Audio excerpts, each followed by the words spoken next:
Welcome to the course on stochastic modeling. In this lecture, we will look at time reversible Markov chains. We would see that time reversible Markov chains occur very frequently when we model stochastic process, and we will also see that time reversible Markov chain allow us to evaluate the stationary state occupancy probability in a convenient manner. Let us consider the DTMC xi I equal to 1 to m and so on. The index for the time can be finite or it can be countably infinite. We know that if xi is a DTMC, then it obeys the Markov property, which can be stated as follows. Probability that xn plus 1 equal to j given xn equal to I, xn minus 1 is equal to some value, xn minus 2 taking other value, can be written as probability xn plus 1 equal to j given xn equal to I. That is, given xn plus 1 is only dependent upon xn and not on x at the time n minus 1, n minus 2 and so on. That is the memoryless or the Markov property. Here what happens is we observe the process as I goes from 1, 2, 3 and so on. And we have a understanding that I represents the time points such that larger the value of I, the later the time point is. And because it is interpreted as time points, and we know that the time flows forward in the physical world. So when you have time points n minus 1, n minus 2, n plus 1, we know that if you interpret n as the present time, n plus 1 is the next or the forward or the future time point, n minus 1, n minus 2 are the past time points. So this is an intuitive understanding that we have got. So we indicate this as this observation of time points as the one where we go forward in time, indicated by this arrow mark. Then, of course, we may also look at the here, given the present and the past, we are asking the question about the probabilities of the future occupancies. We can also look at the reverse problem. That is, you are given the present state, and what is the probability that at a past time point the system might have been in a particular state. Okay, so in that one, it is not that we might have recorded the past values, but at the time of the present time, we have lost the record. We don't remember the record. Or we may only be observing at certain time points. We observe at a particular time point, we interpret it as the present time. We would like to know what would have been the probability at some past time point. Okay. So we know the present time, and we would like to know the previous or the past states visited by the process, one time unit or two or certain number of time steps backward. That is, if x7 is given, what is this small x7? It is the realization of the random variable capital X7 at the 7th step. What can you tell about the probability of capital X6, the random variable indexed by 6, taking a given value small x6?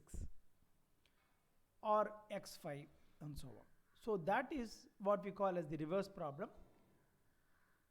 And how do we get it? It is very similar to the applying the Bayes theorem, that is knowing the a priori probability. We are having observed a particular realization, we ask the posterior probability, but here it is in time steps. So let us denote this probability that we are asking in a concise manner. What we would like to know is, given xn plus 1 is equal to I, what is the probability that xn equal to j? Let's assume that we are at the time step n plus 1. Then we know that the state being occupied is I at the time n plus 1. We ask what is the probability that xn takes the value j. That is one time step backward. So that we will call it as Qij. How do we interpret it? Probability that given that at the present time the state is I, in the previous time, one time step backward, it was j. So if it were forward, we would denote it as Pij. The way we interpreted it is probability of going from the state I to state j, you one step forward in time. Here Qij is the probability of going one step backward in time from I to j. So it is always I to j, that is how the interpretation is, but if it is Pij, it is forward in time. If it is Qij, it is backward in time. Okay. We could have also called it as probability of xn minus 1 equal to j given xn equal to I. Inherently we assume the process is time homogeneous. Therefore the actual time step at which we ask this question n is of no significance. Only the time difference is significant. So you can interpret either xn, n as the present time or n plus 1 as the present time, but the way we define Qij will not be changed. It's just one time step backward. So Qij indicates that you are currently in the state I. Here we are not explicitly mentioning n. So you are currently in the state I. What is the probability that you were in the state j one step prior? Okay, that is if we progress backward in time.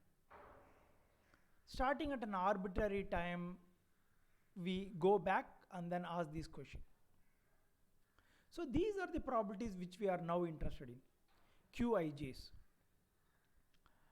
So now, given the DTMC, which we denote it as xi I is equal to 1 to m and so on, where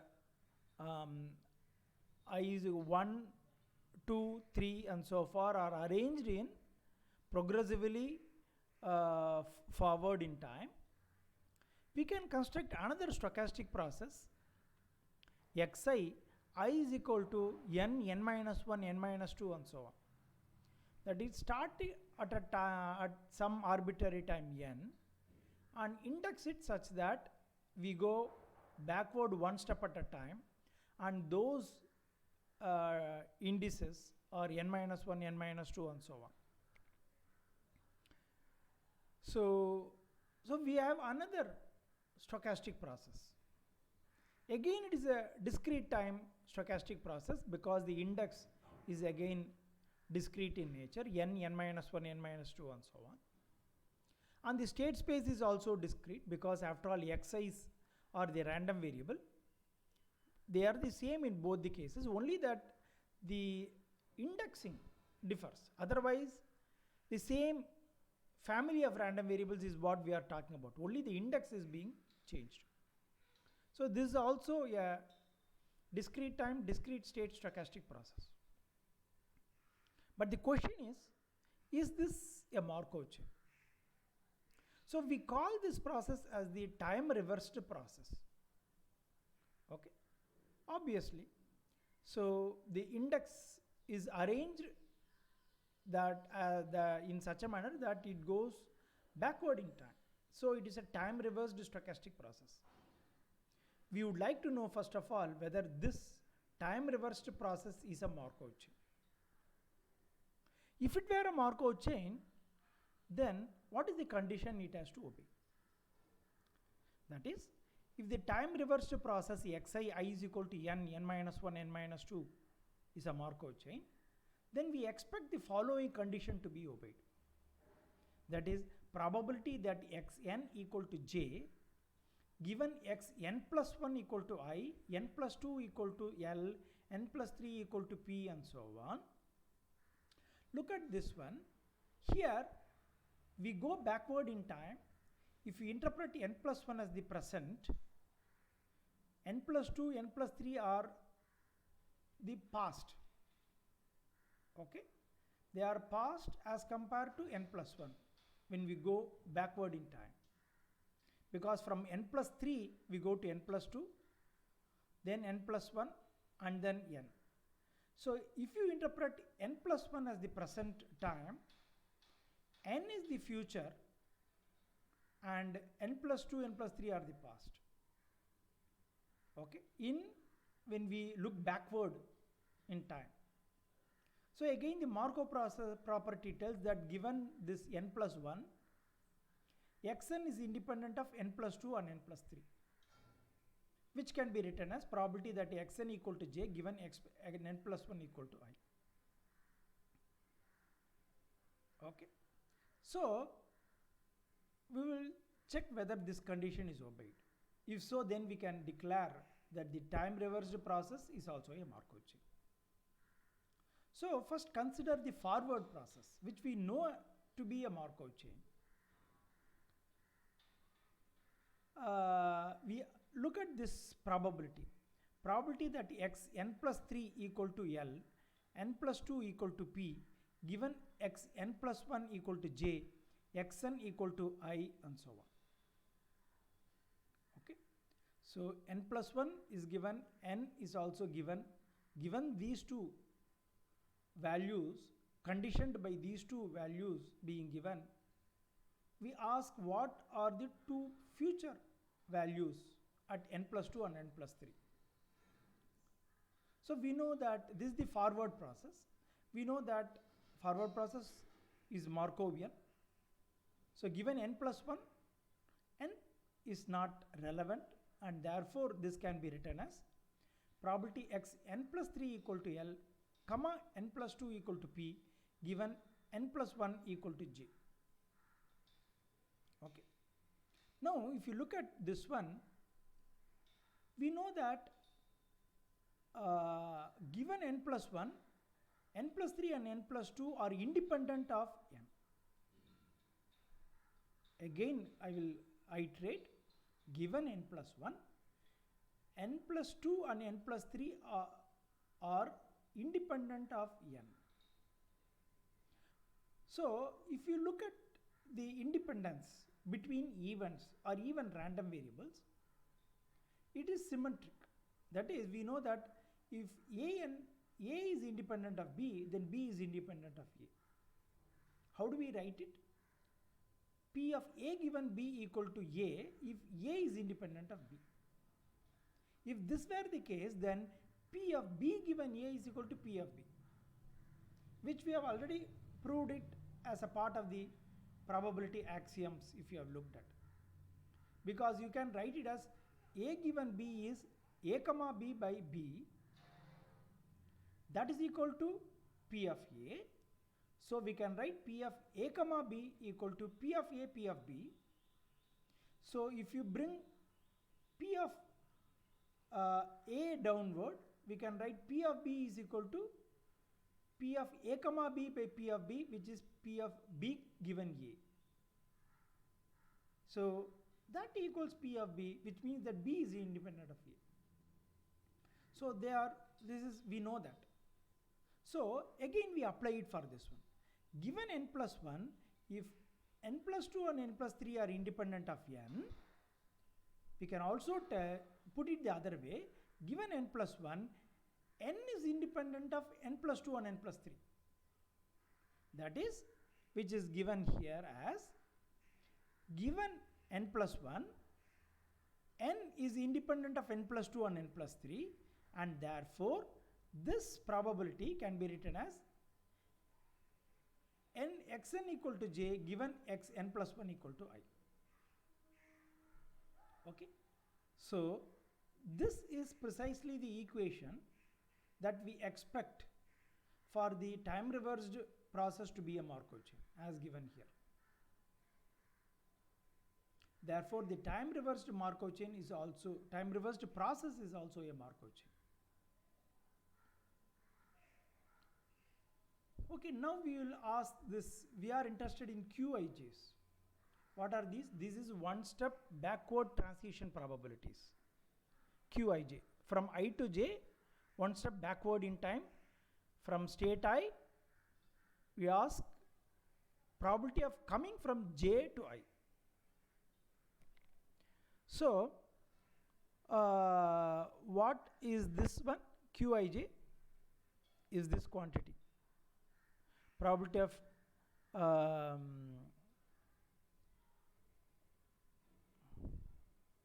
this quantity. So this can be written in this form. Probability of xn equal to j, comma xn plus 1 equal to I divided by probability of xn plus 1 equal to I.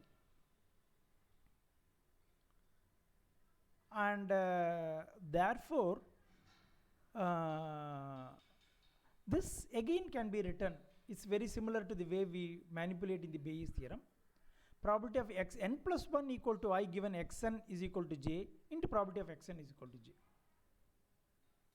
And these probabilities are the one which we know, because this is nothing but the one step transition probability for the forward chain. See, what we know is the prescription for the forward chain, DTMC. The TPM, transition probability matrix, which has got one step forward transition probabilities are known. But these QAJs are not known. This is what we are interested in finding. To find out, we rewrite it in this manner. And this is nothing but PJI. Probability of going from J to I for in one step forward. So this is PJI, which we can take it from the TPM. So this is PJI. And what is this? Suppose a stationarity exists. At stationarity, this xn equal to j, we denote it as pi j. Xn plus 1 equal to I, we denote it as I, pi I. Because at stationarity, whether it is n or n plus 1 doesn't matter. The same probability of occupying given state at any given time after stationarity. So we know that Qij can be written as Pji into pi j by pi, pi j by pi I. So this is one important thing that we derive. This is true for if you look at define a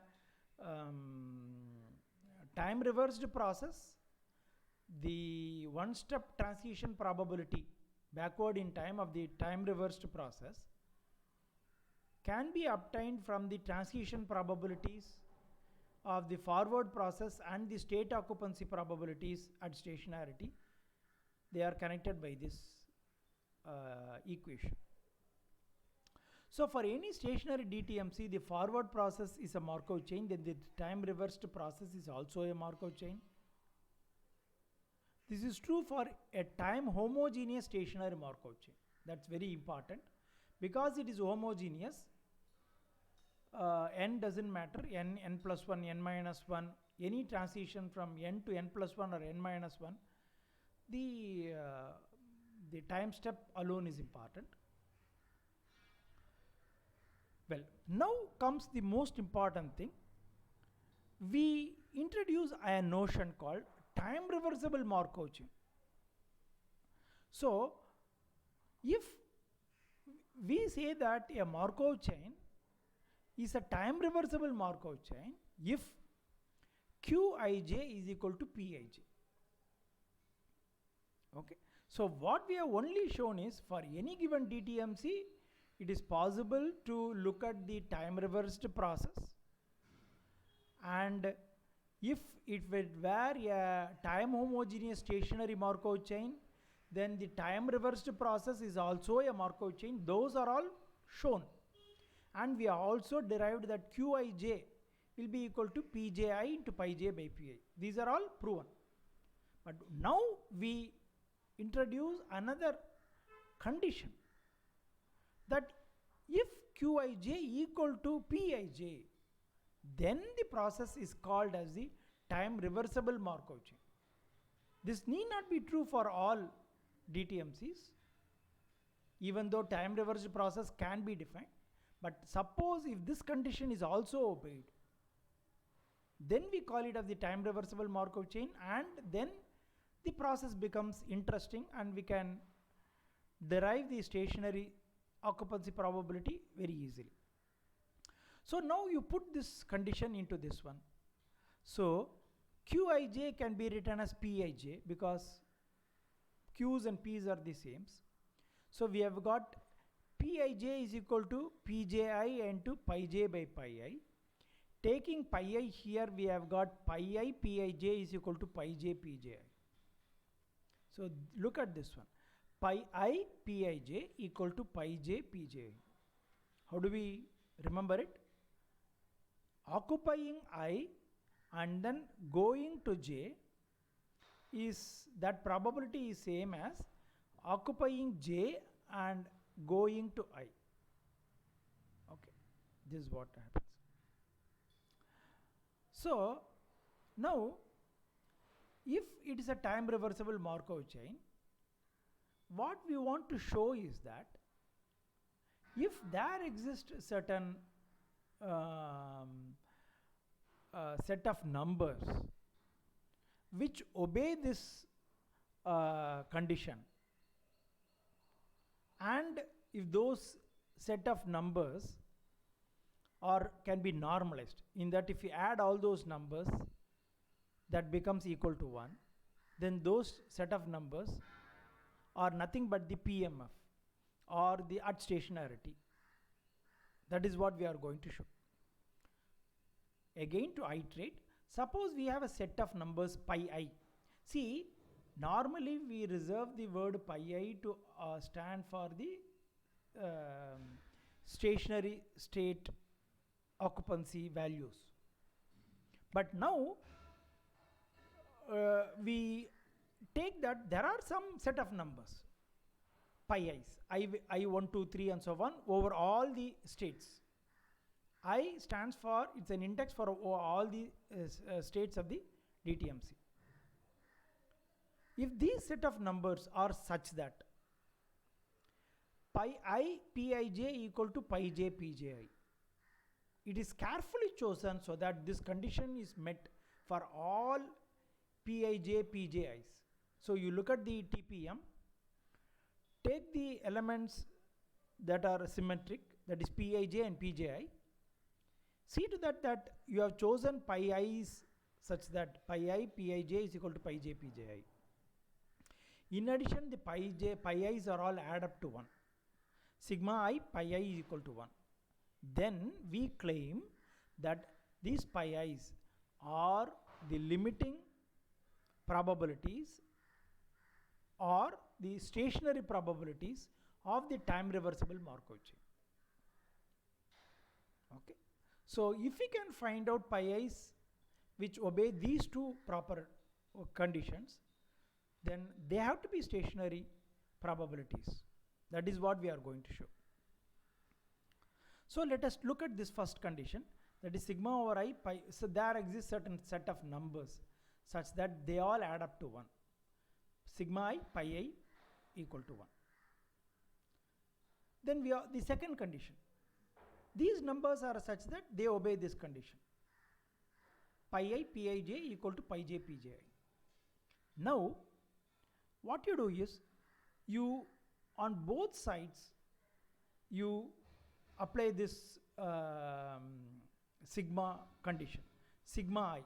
That is, you can write this equation for all values of i's and then add up all those equations. So you will get sigma I pi I Pij. Here also sigma I pi j Pji. Now you can see here I is the variable over which the index over which we sum. J is independent, we can take out j. So we have pi j into sigma I Pji. And this quantity is 1. Why? Because this is nothing but the row sum of the stochastic matrix representing the TPM of the forward chain. So this is a 1. So what we get is, this is nothing but pi j. So what we have got is, we have got this one, sigma I pi I Pij equal to pi j, and this condition of course. So what if you look at these two conditions, they are nothing but the condition we put for a vector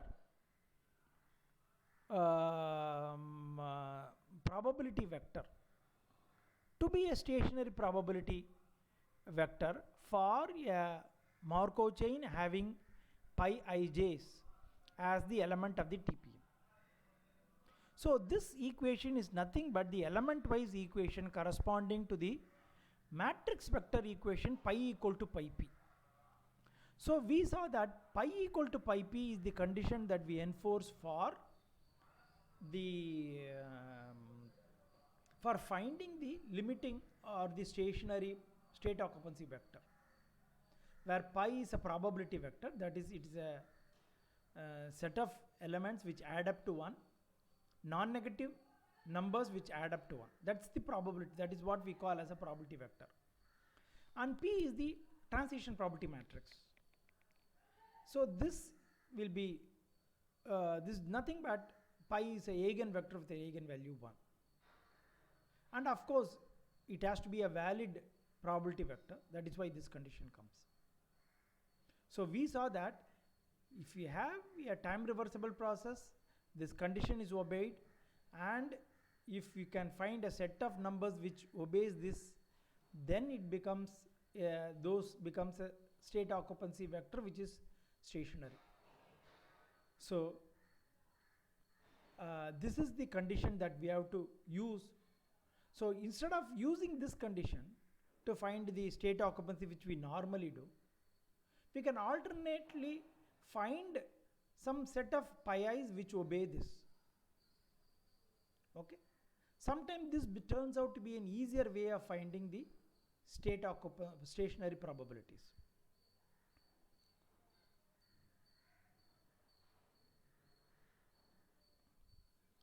We will see an example of how for a time reversible Markov chain it is possible to arrive at the stationary probability vector easily. Consider a process of whose Markov chain is given here. This is very similar to the random walk process. Okay, you have a set of states, and every time you can go to a state which is neighbor to it, in the sense that which is one ahead, one more or one less than the current value of the state. So from 1 you can only go to 2 or 0, you cannot go to 3 or 4, unlike that. So in the case of random vectors, random walk, we had these forward transitions and backward transition to be some values, constant values p and 1 minus p. We will now generalize it. It is not constant, it is state dependent. So we have got a state dependent transition properties. What we mean by that is, at the state 1, the forward transition probability, that is 1 to 2, we will call it as alpha 1. And naturally 1 to 0 has to be 1 minus alpha 1, because from the state 1 there is no self loops, in the next time you cannot remain at 1. You have to either go to 0 or 2. If you have a probability of going to 2 as alpha 1, the probability of going to 0 has to be 1 minus alpha 1. Similarly, at 2, the forward transition probability, that is 2 to 3, if we call it as alpha 2, alpha 1 can be different from alpha 2. If it is alpha 2, 2 to 1 has to be 1 minus alpha 2. So from 3 it is alpha 3, 1 minus alpha 3. From 4 it is alpha 4, 1 minus alpha 4, and so on. In general, from m minus 1, alpha m minus 1, 1 minus that. And let us assume that it's a finite state DTMC, with m being the largest value of the state, okay, whose value is alpha m, okay, of remaining there. This alone has got a self loop with alpha m, and this has a self loop with 1 minus alpha 0. Okay. Now, these kind of process, we will later call it as the birth-death process and so on. So, if we have a process of this kind, where to a given state there is only it can only make transition to states which is 1 more than it or 1 less than that. Okay. So, for these kind of Markov chains, it can be shown that they are always these DTMCs are always time reversible. We will see what it means is, let us look at pi 2 then, and pi 3. Pi 2, let us say, is the stationary state occupancy of 2. Pi 3 is the stationary state occupancy of 3. Then, if you look at the number of times 2 is visited and 3 is visited, to visit 3, the only way we can do it is to occupy 2 and make a transition to 3. The corresponding probability of the event is pi 2 into alpha 2. And to visit 2, the only way we can do is to occupy 3 and take a backward transition from 3 to 2. The corresponding probability is pi 3 into 1 minus alpha 3. So, if you look at the number of times 3 is visited or the number of times 2 is visited and so on, okay, or if you look at the number of times you go from 2 to 3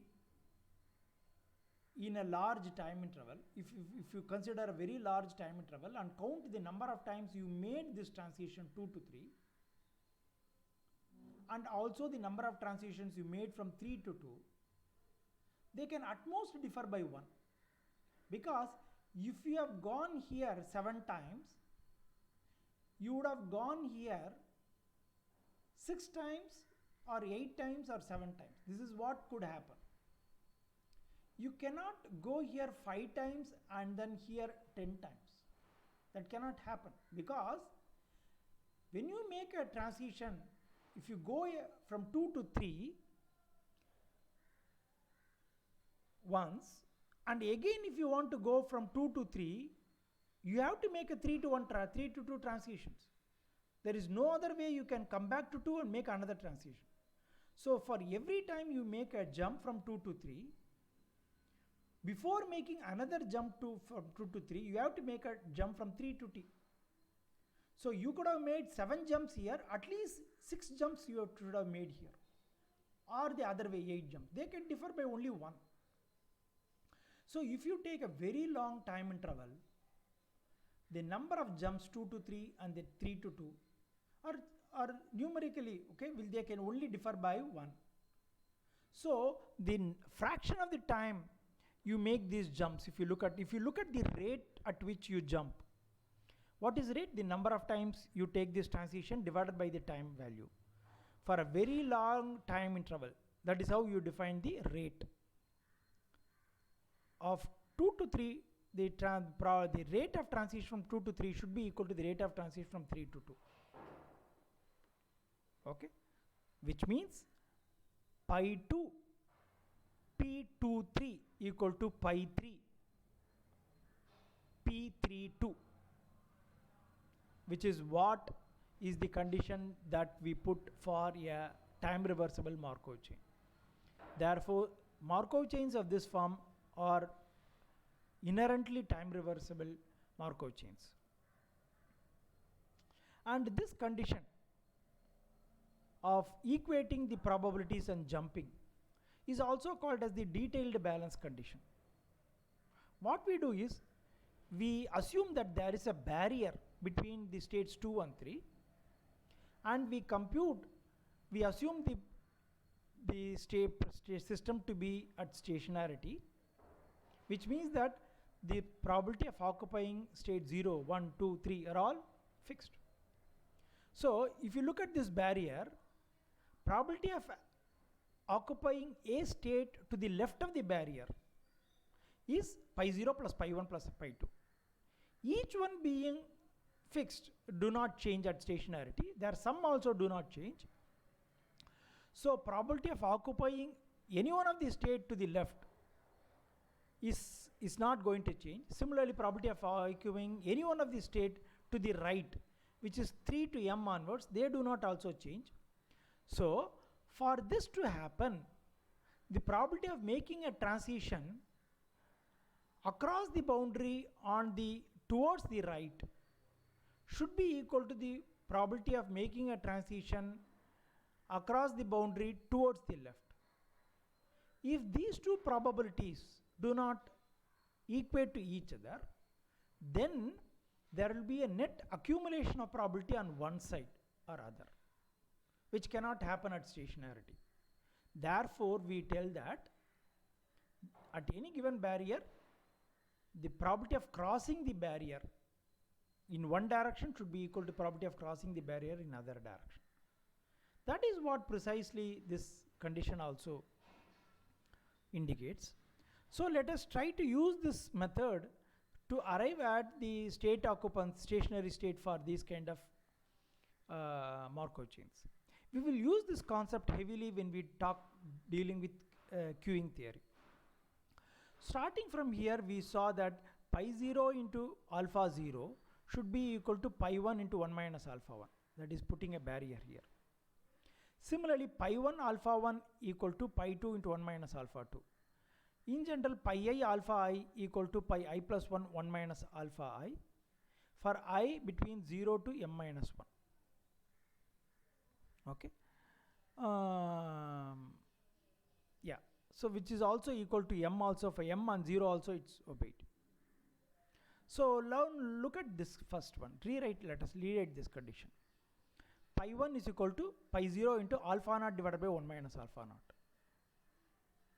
Sorry, 1 minus alpha 1. And what is pi 2? Pi 2 is pi 1 into alpha 1 by 1 minus alpha 2. In place of pi 1, let us put this one.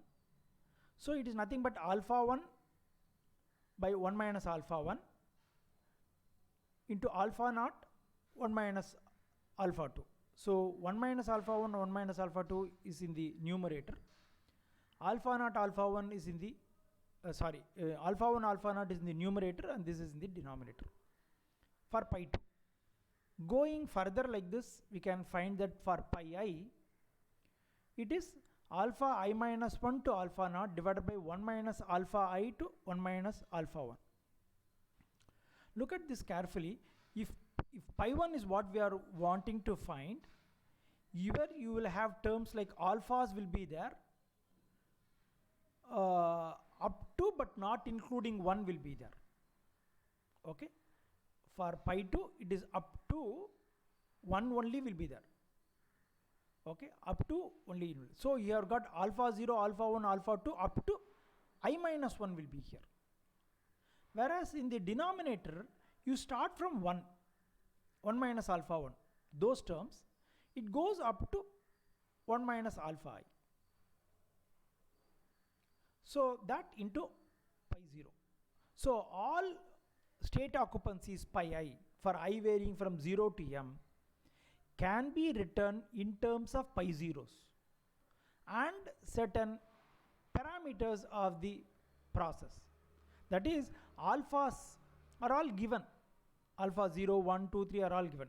So we have written all state occupancy in terms of those numbers, which is the characteristic of the process, unto pi 0. But pi 0 need to be found out. How do we find it out? For that we use the normalization condition, that is sigma I pi I is equal to 1, which means that pi 0, pi 1 plus pi 2 and pi m up to that equal to 1. So let us add all those things. Everything has got a pi 0. So substituting it, pi 0 plus pi 1 plus pi 2 plus pi 3, each one is of this form.